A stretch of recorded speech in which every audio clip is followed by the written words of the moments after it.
Sir mutual ఫండ్‌లో invest చేసుకోవాలనుకుంటే ఎంత అమౌంట్ నుంచి స్టార్ట్ చేయాలి? ఎలాంటి ప్లాన్‌లో మనం ఫస్ట్ స్టెప్ చేయాలి? ఇవన్నీ మీరు చాలా విధాలుగా చాలా వీడియోస్‌లో చెప్పారు. బట్ అసలు మ్యూచువల్ ఫండ్‌లో ఇన్వెస్ట్ చేయాలనుకున్న వాళ్ళు ఎలాంటి పోర్ట్‌ఫోలియోని వాళ్ళు మేనేజ్ చేయగలిగితే అధిక లాభాలొస్తాయంటారు? యాక్చువల్‌గా మ్యూచువల్ ఫండ్స్ అనేది పెద్ద ఓషన్ అండి. హ్మ్. ఇందులో చాలామంది ఈ మధ్య చాలా మంది కాల్స్ చేస్తున్నారు. మేము ఆల్రెడీ ఒక స్మాల్ క్యాప్‌లో ఇన్వెస్ట్‌మెంట్ చేశాము. క్వాంట్ స్మాల్ క్యాప్‌లో ఇన్వెస్ట్‌మెంట్ చేశాము. హ్మ్. అలాగే నిప్పాన్ ఇండియా స్మాల్ క్యాప్‌లో ఇన్వెస్ట్‌మెంట్ చేశాము. కోటక్ స్మాల్ క్యాప్‌లో ఇన్వెస్ట్‌మెంట్ చేశాము అని చెప్తున్నారు. హ్మ్. సో, ఇలా స్మాల్ క్యాప్స్‌లోనే ఎక్కువ మంది ఇన్వెస్ట్‌మెంట్ చేశారు. ఎందుకంటే లాస్ట్ 1 ½ ఇయర్స్ నుంచి చూస్తే స్మాల్ క్యాప్స్ అనేవి బాగా ప్రాఫిట్ ఇచ్చాయి.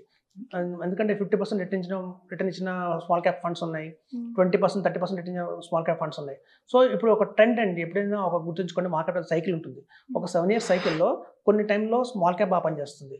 కొన్ని టైంలో స్మాల్ క్యాప్ కాకుండా లార్జ్ క్యాప్, మిడ్ క్యాప్ బాగా పర్ఫార్మ్ చేస్తాయి.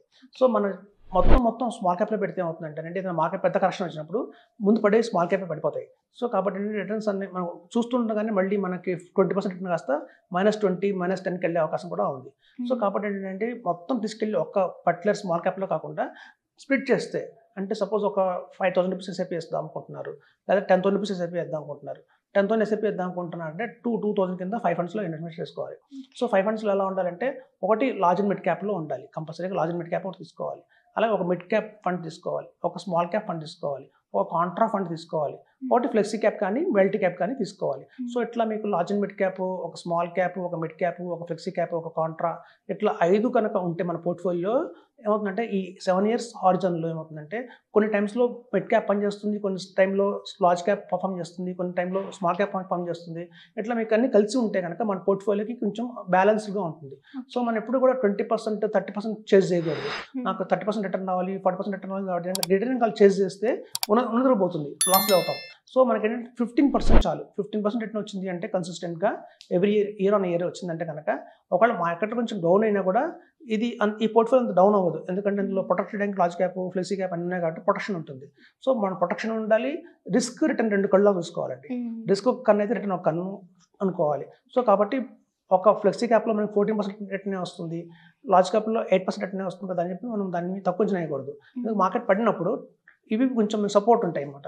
సో, కాబట్టి ఏంటంటే ఇలా కలగలిసి అన్ని రకాల ఇన్వెస్ట్‌మెంట్స్‌లో మనం ఎస్ఐపి వేసుకున్నా, లేదా లంసమ్‌గా వేసినా కూడా 1,00,000 లంసమ్‌గా పెట్టినా కూడా 20,000 small cap, 20,000 mid cap, 20,000 Contra, 20,000 large mid cap అట్లా కనుక స్ప్లిట్ చేసుకుంటే మనకి పోర్ట్‌ఫోలియో అన్ని మార్కెట్స్‌కి స్టేబుల్‌గా ఉంటుంది. మనకు ఒక 5 ఇయర్స్ హారిజాన్‌లో డబుల్ అవుతుంది. మన ఇన్వెస్ట్‌మెంట్ 5 ఇయర్స్ డబుల్ అవ్వాలంటే మాత్రం మనం ఇట్లా అన్‌స్ప్లిట్ చేయాలి. అన్నిట్లోనూ ఈక్వల్‌గా డిస్ట్రిబ్యూట్ చేసుకొని వెళ్తే గనక ఓకే. మంచి రిటర్న్ వస్తుంది. అయితే మనం చాలామంది కస్టమర్స్ ఏం చేస్తారంటే అధికంగా స్మాల్ క్యాప్‌లో ఇన్వెస్ట్‌మెంట్ చేసేవాళ్ళు ఉన్నారు. అయితే కొంతమంది ఏం చేస్తున్నారంటే మేము ఆల్రెడీ మాకు జిరోదాలో అకౌంట్ ఉందండి. హ్మ్. కొంచెం మీరు సజెస్ట్ చేయండి. మేము ఎలా చేసుకోవాలి అంటున్నారు. ఇప్పుడు చూడండి అది చెప్పడం కష్టం అవుతుంది. ఎందుకంటే అడ్వైజర్స్ అనేవాళ్ళు ఎలా ఉంటారంటే ఉన్న 5,000 కంపెనీస్‌లో చాలా ఫండ్ హౌసెస్ ఉన్నాయి. హ్మ్. ఇండియాలో దగ్గర దగ్గర 40 కంపెనీస్ ఉన్నాయి. సో, ఆ 40 కంపెనీస్‌లో కూడా ఒక్కొక్క టైంలో ఒక్కొక్క ఫండ్ హౌస్ మారుతూ ఉంటుంది. సో, మనం ఇవాళ చెప్పాం ఇన్వెస్కో బాగుంది అని. హ్మ్. రేపొద్దున ఇన్వెస్కో బదులు ఇంకో మంచి ఫండ్ హౌస్ రావచ్చు. సో, వచ్చినప్పుడు మన దగ్గరే పోర్ట్‌ఫోలియో ఉంటే మనం చూసి వాళ్ళని కరెక్ట్ చేయొచ్చు. ఇన్వెస్కో నుంచి తీసేసి వేరే ఫండ్ హౌస్‌కి, లేదా వేరే ఫండ్ హౌస్ నుంచి ఇన్వెస్కోకి అలా మార్చే అవకాశం ఉంటుంది.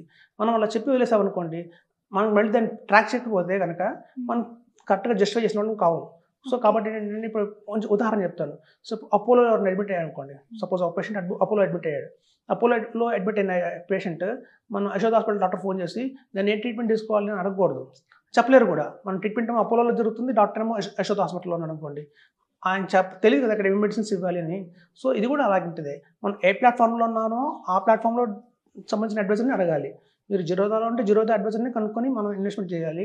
లేదా మాలాంటి అడ్వైజర్ దగ్గర వచ్చినప్పుడు మా యాప్స్, మా పోర్టల్ మీరు వాడుకోవాలి. సో, అప్పుడు కరెక్ట్‌గా డెసిషన్ అనేది కరెక్ట్‌గా వస్తుంది. ఆ పోర్ట్‌ఫోలియో కరెక్ట్‌గా ఉందో లేదో అని మనం జస్టిఫై చేయగలుగుతాము. రిటర్న్స్ కూడా మన దగ్గరుండి ఇప్పించగలుగుతాం. ఆ రెస్పాన్సిబిలిటీ మనం తీసుకుంటాం కాబట్టి ఒక అడ్వైజర్ ద్వారా వెళ్ళేటప్పుడు మాత్రం ఇట్లా మంచి పోర్ట్‌ఫోలియో డిజైన్ చేసుకొని వెళ్ళటం అనేది మంచి రిటర్న్స్ అయితే తెచ్చుకోవచ్చు. ఓకే.